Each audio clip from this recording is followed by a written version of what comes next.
রাষ্ট্রীয় অতিথি ভবন যমুনায় সকাল 11টা থেকে দুপুর 2:30টা পর্যন্ত সব উপদেষ্টাদের নিয়ে বৈঠকে বসেন প্রধান উপদেষ্টা ডক্টর মোহাম্মদ ইউনূস। আগাম সতর্কতা এবং প্রস্তুতি নেবার সুযোগ না দিয়ে এই যে বাঁধ খুলে দেওয়া হয়েছে, এটির মাধ্যমে ভারত অমানবিকতার পরিচয় দিয়েছে। এটা সরকার হতে পারে না। সরকারকে দেখে মানুষের বুক ফুলে উঠবে যে আমাকে সাহায্য করবে, আমাকে রক্ষা করবে, আমার সরকার আমার জন্য। সবাইকে মাফ করে দিবেন, আল্লাহর রাস্তে সবাইকে আল্লাহর রাস্তে মাফ করে দিবেন। চোখের সামনে দেখছি মানুষ পয়সা যাইতে, চোখের সামনে খুবই খারাপ অবস্থা ভাই। ফেনীর কথা যদি আমি বলি, খুবই খারাপ অবস্থা। সম্মানিত দর্শক, আসসালামু আলাইকুম। নতুন একটা নিউজ ভিডিওতে আপনাদের জানাচ্ছি স্বাগতম। আজকের এই ভিডিওতে আপনারা দেখতে চলেছেন নরেন্দ্র মোদীকে সাহায্য করবেন ডক্টর ইউনূস। এমনটা জানিয়েছে কিন্তু গণমাধ্যম এবং ডক্টর ইউনূস। সেই সাথে ভারতের ফারাক্কার সামনে কিন্তু বাংলাদেশের নতুন বাঁধ দেওয়ার পরিকল্পনা চলছে। প্রিয় দর্শক বন্ধুরা, আজকের এই ভিডিওটি খুবই ইন্টারেস্টিং হতে চলেছে। স্কিপ না করে সম্পূর্ণ দেখবেন, আশা করি অনেক কিছু বুঝতে পারবেন। সেই সাথে তিস্তা নদীকে নিয়ে কিন্তু ডক্টর ইউনূস ভয়ঙ্কর তথ্য ফাঁস করেছে। তাহলে কি এবার নরেন্দ্র মোদীর সাথে বাংলাদেশের বিশাল বড় একটা ঝামেলা হবে? সব কিছু থাকছে আজকের এই ভিডিওতে। সেই সাথে আজকের এই ভিডিওতে দেখতে পারবেন কিছু হৃদয় বিদারক কাহিনী। ফেনীতে কতজন মানুষ মারা গেছে, ফেনীতে কীভাবে মানুষগুলো মারা গেছে, সব কিছু দেখতে পারবেন আজকের এই ভিডিওতে। তার জন্য রিকোয়েস্ট করবো ভিডিওটা স্কিপ করবেন না, সম্পূর্ণ দেখবেন। খুবই চাঞ্চল্যকর তথ্য এবং ফেনীর কিছু হৃদয় বিদারক ঘটনা দেখতে পারবেন। প্রিয় দর্শক বন্ধুরা, বিস্তারিত ভিডিওতে যাওয়ার আগে একটা রিকোয়েস্ট, যারা এখন এই চ্যানেলটি সাবস্ক্রাইব করে রাখেননি, দয়া করে এই চ্যানেলটি সাবস্ক্রাইব করে দিয়ে পাশে থাকা বেল আইকনে বাজিয়ে রাখুন। ইতিমধ্যে যারা সাবস্ক্রাইব করে দিয়েছেন সকলকে জানাচ্ছি অসংখ্য ধন্যবাদ। প্রিয় দর্শক বন্ধুরা, চলুন এই ভিডিওতে একটি লাইক দিয়ে আমরা ধারাবাহিকভাবে মোবাইলের স্ক্রিন থেকে একের পর এক বিস্তারিত ভিডিওগুলো দেখে আসি। সতর্কতা এবং প্রস্তুতি নেবার সুযোগ না দিয়ে এই যে বাঁধ খুলে দেওয়া হয়েছে, এটির মাধ্যমে ভারত অমানবিকতার পরিচয় দিয়েছে এবং বাংলাদেশের সাথে অসহযোগিতা করছে। আমরা আহ্বান করব, আমরা আশা করব যে দ্রুত সময়ের মধ্যে ভারত বাংলাদেশের জনগণ বিরোধী এ ধরনের নীতি থেকে সরে আসবে। দুর্যোগপূর্ণ এবং সংকটকালীন মুহূর্তে সব পক্ষের প্রতি আহ্বান থাকবে এই ধৈর্য ধরে আমাদের অপেক্ষা করার, এবং আমরা সবারই দাবি শুনবো। দেশের সকলকে আহ্বান জানাচ্ছি যে দেশের যে বন্যা পরিস্থিতি, সেই পরিস্থিতি মোকাবেলায় আমাদেরকে ঐক্যবদ্ধভাবে কাজ করতে হবে। গণঅভ্যুত্থানে যেভাবে জাতি ঐক্যবদ্ধ হয়েছিল, আমরা একইভাবে দেশের সকল সামাজিক রাজনৈতিক শক্তি এবং রাষ্ট্রীয় শক্তির প্রতি আহ্বান জানিয়েছি, নির্দেশনা দিয়েছি, যাতে আমরা একত্রে এই বন্যা পরিস্থিতিকে মোকাবেলা করতে পারি এবং বাংলাদেশের মানুষকে রক্ষা করতে পারি। সেই জায়গা থেকে কিন্তু আমরা সরকারি বেসরকারি সকল প্রতিষ্ঠানের কাছে নির্দেশনা দিয়েছি এগিয়ে আসার জন্য। তিন বাহিনীর প্রধানের সাথেও আমরা আলোচনা হচ্ছে যে কীভাবে আরও দক্ষতার সাথে আমরা মানুষদেরকে উদ্ধার করতে পারি, এবং সকলের কাছে সরকারের পক্ষ থেকে সেই আহ্বানটি থাকবে যাতে আমরা একত্রে কাজ করতে পারি। ব্যবসায়ীদের প্রতি বিশেষ আহ্বান থাকবে যাতে তারা এখানে মানবিক দৃষ্টিকোণ থেকে এগিয়ে আসে এবং সরকারকে সহযোগিতা করে। দ্বিতীয় আরেকটি বিষয় হচ্ছে যে আমরা দেখতে পাচ্ছি যে উজানের পানি বাংলাদেশে ধেয়ে সেই বন্যা পরিস্থিতি তৈরি করছে, এবং কোনো ধরনের আগাম সতর্কতা এবং প্রস্তুতি নেবার সুযোগ না দিয়েই এই যে বাঁধ খুলে দেওয়া হয়েছে, এটির মাধ্যমে ভারত অমানবিকতার পরিচয় দিয়েছে এবং বাংলাদেশের সাথে অসহযোগিতা করছে। আমরা আহ্বান করব, আমরা আশা করব যে দ্রুত সময়ের মধ্যে ভারত বাংলাদেশের জনগণ বিরোধী এ ধরনের নীতি থেকে সরে আসবে, এবং আমরা কিভাবে একত্রে বাংলাদেশের জনগণ এবং ভারতের জনগণকে এ ধরনের প্রাকৃতিক দুর্যোগ থেকে রক্ষা করতে পারি সেই বিষয়ে সুষ্ঠু সমাধানের পথ বের করতে হবে। বাংলাদেশের মানুষ এই বিষয়টি নিয়ে, শিক্ষার্থী এবং জনগণ ভারতের এই নীতি নিয়ে কিন্তু ক্ষুব্ধ, এবং বাংলাদেশের জনগণ দীর্ঘদিন ধরে বাংলাদেশের যে পানির ন্যায্য হিস্সা সেটির জন্য আন্দোলন করছে, সেটির জন্য কথা বলে আসছে। তো আমরা আশা করব যে ভারত বাংলাদেশের সম্পর্কের ভিতরে কোনো টানাপোড়েন যাতে না রাখা হয়, এবং একটা ন্যায্যতার ভিত্তিতে যাতে ভারত বাংলাদেশের রাষ্ট্রীয় সম্পর্ক প্রতিস্থাপন করা হয়। যেভাবে একটি দুর্যোগপূর্ণ পরিস্থিতির মধ্য দিয়ে যাচ্ছি, আপনারা জানেন এই সরকার মাত্র 15 দিন হলো দায়িত্ব গ্রহণ করেছে। বাংলাদেশের মানুষ দীর্ঘ সময় ধরে তাদের বিভিন্ন দাবি এবং তাদের যৌক্তিক বিভিন্ন দাবি উত্থাপন করার সুযোগ পাচ্ছিল না। বিগত সরকারের আমলে তারা সেই দাবিগুলো উত্থাপন করছে। তাদের প্রতি আমাদের আহ্বান থাকবে, নিয়মতান্ত্রিকভাবে গণতান্ত্রিক আপনাদের যে আন্দোলনের অধিকার সেটা আপনারা করবেন, তবে এই দুর্যোগপূর্ণ এবং সংকটকালীন মুহূর্তে সব পক্ষের প্রতি আহ্বান থাকবে এই ধৈর্য ধরে আমাদের অপেক্ষা করার, এবং আমরা সবারই দাবি শুনবো। তবে দেশের সার্বিক পরিস্থিতি স্বাভাবিক হলে আমরা একটি আমাদের রেজওয়ানা হাসান আপা বললেন যে আমাদের একটি কমিটি হবে, স্বরাষ্ট্রমন্ত্রী উপদেষ্টা আজ কথা বলবেন, এবং একটি সুষ্ঠু উপায়ে যাতে আমরা তাদের কাছে পৌঁছাতে পারি, তাদের দাবিগুলো শুনতে পারি এবং সমাধান করতে পারি, সেদিকে যাওয়া হচ্ছে। এবং একই সাথে এই দুর্যোগপূর্ণ মুহূর্তে দেশের সকল পক্ষকে, ঠিক যেভাবে আমরা গণঅভ্যুত্থানে একটি জাতীয় ঐক্য গড়ে উঠেছিল, সেই জাতীয় ঐক্যের আহ্বান আমরা সরকারের পক্ষ থেকে করছি। সকল পক্ষকে এগিয়ে আসতে। তো দর্শক, আপনি ভিডিওটি দেখলেন, ভিডিও দেখে যদি আপনার কোনো মন্তব্য থাকে তাহলে অবশ্যই কমেন্ট বক্সে আপনার মূল্যবান মন্তব্য জানিয়ে দিবেন। দর্শক, এখন আমরা পরবর্তী একটি ভিডিও দেখবো, যেটাতে আমরা আরো কিছু তথ্য আমরা জানতে পারবো। দর্শক, চলুন আমরা সেই ভিডিওটি বিস্তারিত দেখে আসি। রাষ্ট্রীয় অতিথি ভবন যমুনায় সকাল 11টা থেকে দুপুর 2:30টা পর্যন্ত সব উপদেষ্টাদের নিয়ে বৈঠকে বসেন প্রধান উপদেষ্টা ডক্টর মোহাম্মদ ইউনূস। দেশের পূর্ব দক্ষিণ অঞ্চলে হঠাৎ সৃষ্ট বন্যায় পানিবন্দী মানুষের দুর্ভোগ লাঘবেই জরুরি বৈঠকে বসেন প্রধান উপদেষ্টা। বৈঠক শেষে সাংবাদিকদের ব্রিফ করেন রিজওয়ানা হাসান। বন, পরিবেশ ও পানি উপদেষ্টা বলেন, ভারী বর্ষণ ও উজান থেকে আসা পানির কারণেই হঠাৎ বন্যার সৃষ্টি হয়েছে। মানুষের দুর্ভোগ লাঘবে জরুরি ত্রাণ তৎপরতা সহ বন্যা পুনর্বাসনের কাজে সমন্বয় করবে সরকারের উপদেষ্টারা। আমাদের সিদ্ধান্ত হয়েছে যে সর্বোচ্চ গুরুত্ব দিয়ে বন্যা উপদ্রুত সবকটা জেলাতেই উপদেষ্টা মণ্ডলীর সদস্যরা যাবেন। ইতোমধ্যে ত্রাণের যিনি দায়িত্বে আছেন তিনি আজকেই যাচ্ছেন আসলে ফেনীতে, কিন্তু আপনারা জানেন যে ঠিক দুর্যোগ আক্রান্ত জায়গাটাতে এখনো পৌঁছানো যাচ্ছে না, কিন্তু উনি যত নিকটে সম্ভব তত নিকটে পৌঁছে ত্রাণ কাজে সমন্বয় করার চেষ্টা করবেন। এবং আমাদের মধ্যেও একটা সমন্বয় আনতে হবে, যেমন ত্রাণ, পানি, কৃষি, মৎস্য, এই সমন্বয়ের ব্যাপারটা নিয়ে আমাদের সর্বোচ্চ আলোচনা করা হয়েছে, আমাদের অনেক আলোচনা করা হয়েছে। আর আমরা শুনছি যে আসলে উজানেও অনেক বৃষ্টিপাত হয়েছে, প্লাস আমাদের যেখানে বন্যা আক্রান্ত জেলাগুলো সেখানেও অনেক বৃষ্টিপাত হয়েছে। তো এই ধরনের ফ্ল্যাশ ফ্লাডগুলোর ক্ষেত্রে কী ধরনের আগাম সতর্কতা আমরা পেতে পারি, আমাদেরকে আগাম সতর্ক করা হয়েছিল কিনা, ভবিষ্যতে এই ধরনের পরিস্থিতি এড়াতে রাষ্ট্রগুলো কিভাবে কাজ করতে পারে, কি সুনির্দিষ্ট পদক্ষেপ নিতে পারে, সে বিষয়ে কথা বলতে আজকে আমাদের মাননীয় প্রধান উপদেষ্টার সাথে ভারতীয় রাষ্ট্রদূতের এখন হলো তার থেকে কেমন ভাবে সামাল দিতে হবে, তাকে এটা ভয়ের একটা জিনিস, তাকে সামাল দিয়ে চলা, এটা হলো সরকার। এটা সরকার হতে পারে না। সরকারকে দেখে মানুষের বুক ফুলে উঠবে যে আমাকে সাহায্য করবে, আমাকে রক্ষা করবে, আমার সরকার আমার জন্য দাঁড়াবে। সরকার তার জন্য দাঁড়ায় না কোনো সময়। যে সরকার হবে সেই সরকার মানুষকে রক্ষা করবে, মানুষের আস্থাভাজন হবে। কেউ জোর করে তাকে বলার ভালো হচ্ছে এটা না। সে নিজে নিজে বিশ্বাস করবে, সরকারি লোক দেখলে বলবে আমার লোক, আমাকে রক্ষা করার লোক। সেই আস্থাটা আমাদেরকে ফিরিয়ে আনতে হবে মানুষের মনে, তাহলে মানুষও যোগ দেবে এটাতে। মানুষ এখন পিছিয়ে থাকে যে কিসের মধ্যে আমাদেরকে ঢুকিয়ে দিচ্ছে। আমরা যদি জানতে পারি যে এইটা আমরা সবাই মিলে আমরা অগ্রসর হতে পারি, একটা বড় সারা বাংলাদেশ একটা বড় পরিবার, এই পরিবার আমরা একসঙ্গে চলতে চাই এবং আমাদের মধ্যে দ্বিধা দ্বন্দ্ব যা কিছু থেকে সরিয়ে হতে চাই, যারা বিপদে গেছে তাদেরকে পথে আনতে চাই, যাতে করে একসঙ্গে আমরা কাজ করতে পারি। এর মধ্যে আমরা শুনলাম, আসার পথে শুনে আসছি যে এখানে আইন শৃঙ্খলা ব্যাঘাত হচ্ছে, মানুষকে আক্রমণ করছে, ঘরবাড়ি জ্বালিয়ে দিচ্ছে, সম্পদ জ্বালিয়ে নষ্ট করছে, চুরি দিয়ে যাচ্ছে, অফিস আদালতে আক্রমণ করছে, সংখ্যালঘুদের উপর আক্রমণ করছে, হিন্দু, বৌদ্ধ, খ্রিস্টান, আহমদিয়া সবার উপর আক্রমণ করছে। এগুলো হলো ষড়যন্ত্রের অংশ, এগুলো আমাদের বিষয় না। আমাদের কাজ হলো এটাকে রক্ষা করা, সবাইকে রক্ষা করা, এটাকে প্রতিটি মানুষ আমাদের ভাই, আমাদের বোন, তাদেরকে রক্ষা করা এবং আমাদের একটা শৃঙ্খলা ফিরিয়ে আসা। বিশৃঙ্খলা, সহিংসতা এগুলো হলো অগ্রগতির বড় শত্রু। আমাদের যে যাত্রা শুরু হলো সে যাত্রার শত্রু। এই শত্রুকে যাতে রোধ করা যায়, তাদেরকে বুঝিয়ে শুনিয়ে হোক, তাদেরকে আইন শৃঙ্খলার হাতে দিয়ে হোক, এটা বোঝাতে হবে। তাকে মেরে পেটে এটা ঠিক না, আইন শৃঙ্খলা নিজের হাতে ঠিক না। তাকে আমাদের আইন শৃঙ্খলা বাহিনী এমন হতে হবে, তাদের হাতে সুপর্দ করলে আমরা নিশ্চিন্ত থাকবে তার একটা বিহিত হবে। এমনগুলো আমরা হাতে দিয়ে দিলাম, 2 টাকা দিয়ে আবার ছেড়ে দিল, এটা যেন আবার না হয়। আমাদের সেই আস্থাটা আমাদেরকে আনতে হবে। কাজে আইন শৃঙ্খলাটা এখন আমাদের প্রথম কাজ। এই আইন শৃঙ্খলা ঠিক না হওয়া পর্যন্ত এটা আমরা অগ্রসর করার জন্য পদক্ষেপ নিতে পারবো না। আপনারা আমার উপরে আস্থা রেখে আমাকে জানিয়েছে, ছাত্ররা আমাকে আহ্বান দিয়েছে, সেটাতে আমি সাড়া দিয়েছি। দেশবাসীর কাছে আমার আবেদন, আপনারা যদি আমার উপরে বিশ্বাস রাখেন, আমার উপরে ভরসা রাখেন, তাহলে নিশ্চিত করেন যে দেশে কোনো জায়গায় কারো উপরে হামলা হবে না। এটা আমাদের প্রথম দায়িত্ব। এটা যদি আমি করতে না পারি, এটা নিজেকে কন্ট্রোল করতে পারি নাই। সত্যি কথা, একটা জিনিস কি, যখন আপনি নিজে বিপদে পড়বেন তখন বুঝতে পারবেন যে আসলে বিপদ কি জিনিস। আজকে যারা বিপদে আছে, যারা বর্ণাঢ্য, যারা বর্ণে আক্রান্ত, তারাই শুধু জানে যে তারা আজকে কিভাবে লাইফ লিড করতেছে। নিজের চোখের সামনে সবকিছু দেখে আসলে সহ্য করতে পারি নাই। চোখের সামনে দেখছি মানুষ পয়সা যাইতে, চোখের সামনে। অথচ নিউজ পোর্টালে আসে যতটুকু ঘাটলাম দেখলাম, অনেকে বলতেছে 2 জন মারা গেছে। খুবই খারাপ অবস্থা ভাই। ফেনীর কথা যদি আমি বলি, খুবই খারাপ অবস্থা। সকালে বের হইলাম, রাত 3টার দিকে বের হয়েছে, শরীর কুলাচ্ছিল না। 2 লাখ টাকা দিয়ে বের হয়েছে, পুরো টাকা ইনভেস্ট করছি। 2টা স্পিড বোট দিয়েছি, 2টা স্পিড বোটে আমার কাছ থেকে গেছে অ্যারাউন্ড প্রায় 80,000 টাকা। মানে স্পিড বোট আলাগুলো যেগুলো আছে, এরাও কুলাঙ্গার, এরাও ব্যবসা করতেছে এই মোমেন্টে। আরে ভাই, মানুষ বাঁচে না, মানুষকে উদ্ধার করতে হবে, মানুষকে বাঁচাইতে হবে। আমরা যে মানুষ, আমরা আসলে মানুষ না, আমরা কুলাঙ্গার। আমার কাছে মনে হয় আমরা কুলাঙ্গার, আমার কাছে কুলাঙ্গার মনে হচ্ছে। আজকে আমি আপনাদেরকে যে কথাগুলো বলবো এটা সবার জন্য গুরুত্বপূর্ণ। সবাই একটু শেয়ার করে দেন, সবার কাছে পৌঁছাক, সবাই মিলে একটু হেল্প করেন। বাসায় যারা বসে আছেন তাদেরও হেল্প করার জায়গা আছে, একটু হেল্প করেন। সকালে সমন্বয়ক শ্রীভাত রশিদরে কল দিলাম। রিভাত রশিদ বললো যে ভাইয়া সেনাবাহিনী তো পাঠাই দিছি, আমরা তো হেলিকপ্টার পাঠাই দিছি, কিন্তু পর্যাপ্ত না।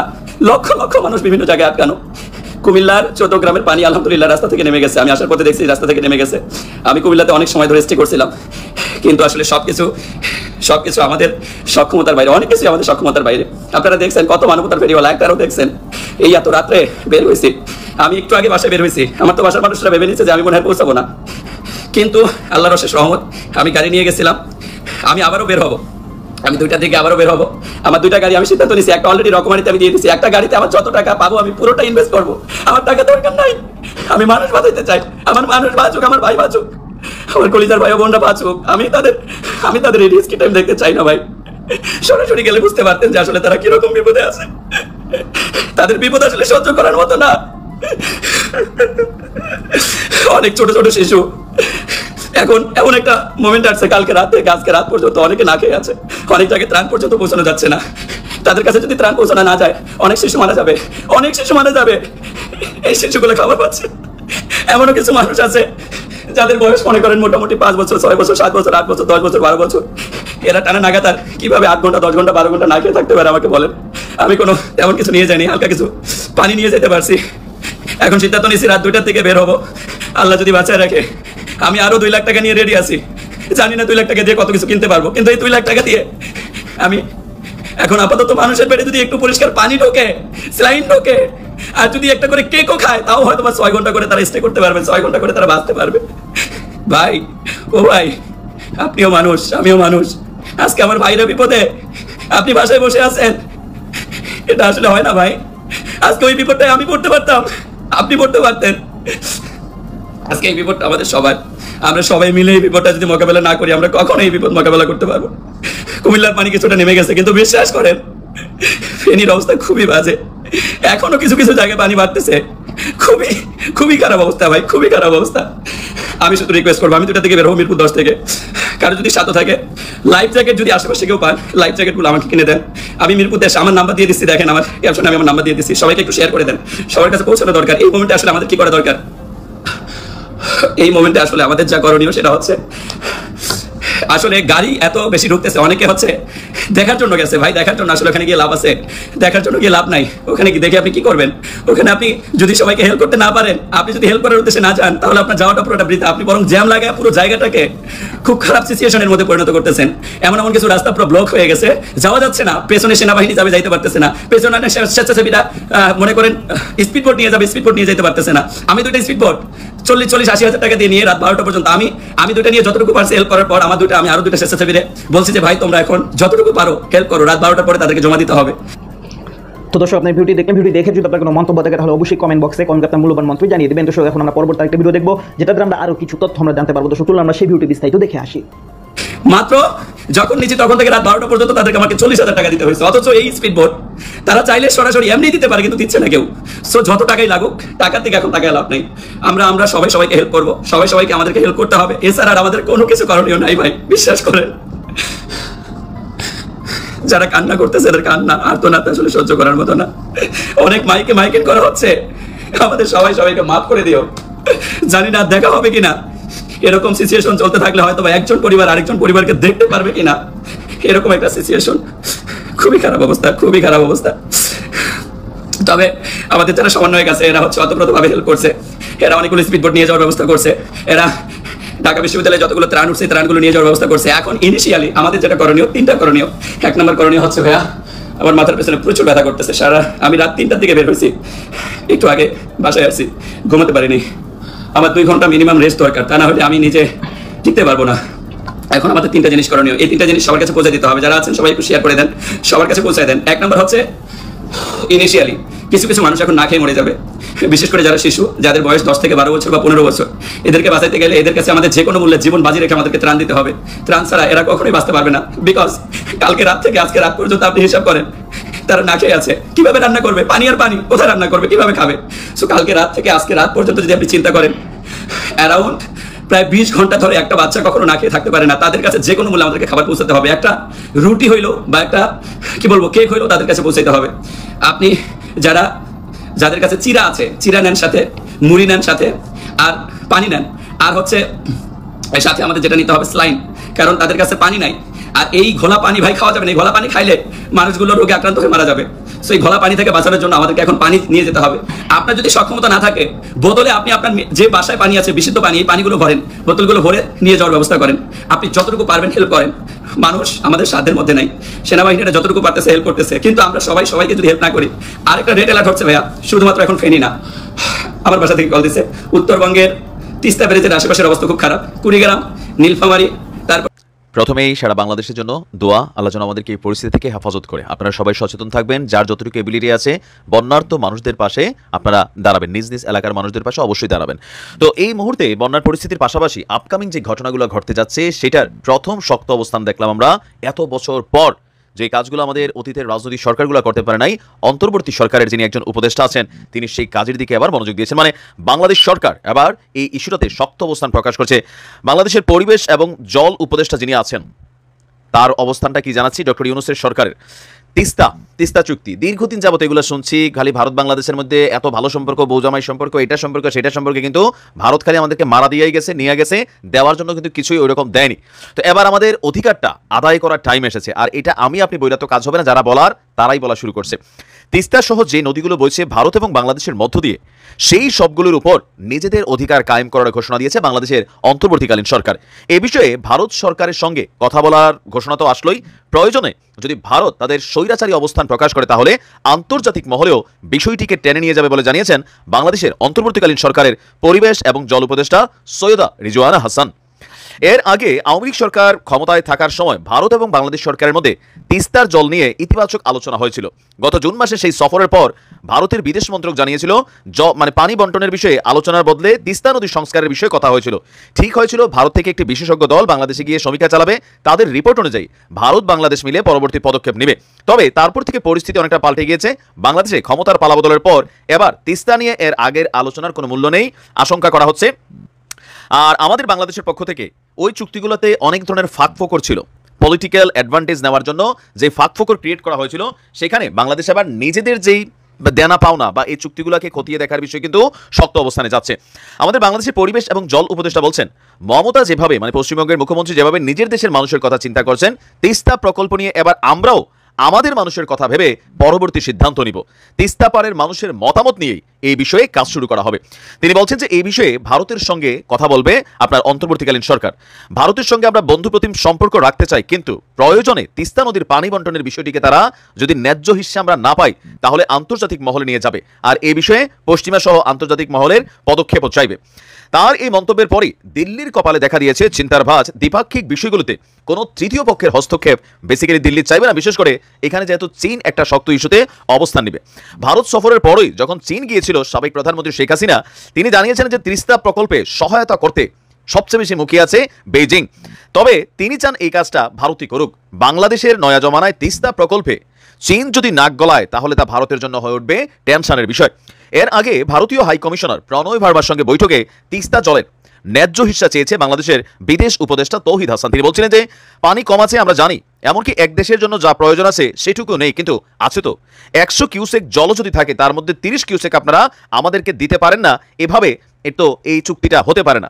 যেটা আছে সেটাকে একটা সিস্টেমে বন্টন করতে হবে। তবে আমার মনে হয় আমাদের পরিবেশ এবং জল উপদেষ্টা যিনি আছেন, পানি উপদেষ্টা যিনি আছেন, তিনার এখানে আরেকটা ভূমিকা রাখা দরকার। আমরা যেটা বারবার বলছি যে এই ব্যারেজগুলো তাদের মন মতো চাইলে খুলে দিবে, তারপর বলবে আমরা খুলি নাই, খুলে গেছে, আমরা বাঁধ দেই না, এটা ভেঙে গেছে, এই ধরনের কথাবার্তা অ্যালাউ করা হবে না।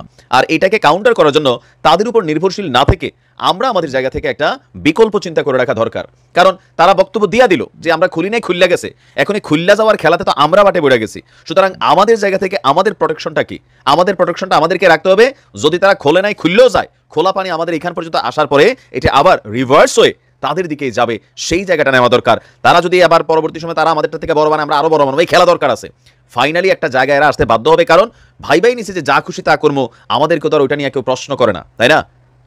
তবে এবার প্রেক্ষাপটটা বদলে যাচ্ছে। বন্ধুত্বের জায়গাটা শতভাগ চাই ভারতের সাথে। তবে যখন আমাদের এখানে অধিকার ভিত্তিক ইস্যুগুলো থাকবে, বিশেষ করে সীমান্তে বিজিবি বিএসএফ এই জায়গাতে যে খেলা চলতেছিল সেখানে সমতা আসতে হবে। পাশাপাশি তিস্তা সহ বিভিন্ন যে নদীর পানির চুক্তির ইস্যুগুলো আছে সেখানে আমাদের অধিকার আমাদের আদায় করতে হবে। পাশাপাশি আমাদের প্রোটেকশনটাও আমাদের কি করতে হবে, ভালো থাকুন। প্রিয় দেশবাসী, শুরু থেকে শেষ পর্যন্ত যারা এই ভিডিওটি দেখেছেন সকলকে জানাই অসংখ্য অসংখ্য ধন্যবাদ। যারা এরকম নিউজ ভিডিও পেতে পছন্দ করেন তারা অবশ্যই এই চ্যানেলটি সাবস্ক্রাইব করে পাশে থাকা বেল আইকনটি বাজিয়ে দিবেন। যারা এখনও এই ভিডিওটি শেয়ার করেননি, এই ভিডিওটি দ্রুত শেয়ার করে সকলকে দেখার সুযোগ করে দিন। আজকের মতন এই পর্যন্ত, দেখা হচ্ছে পরবর্তী কোনো ভিডিও নিয়ে ইনশাল্লাহ।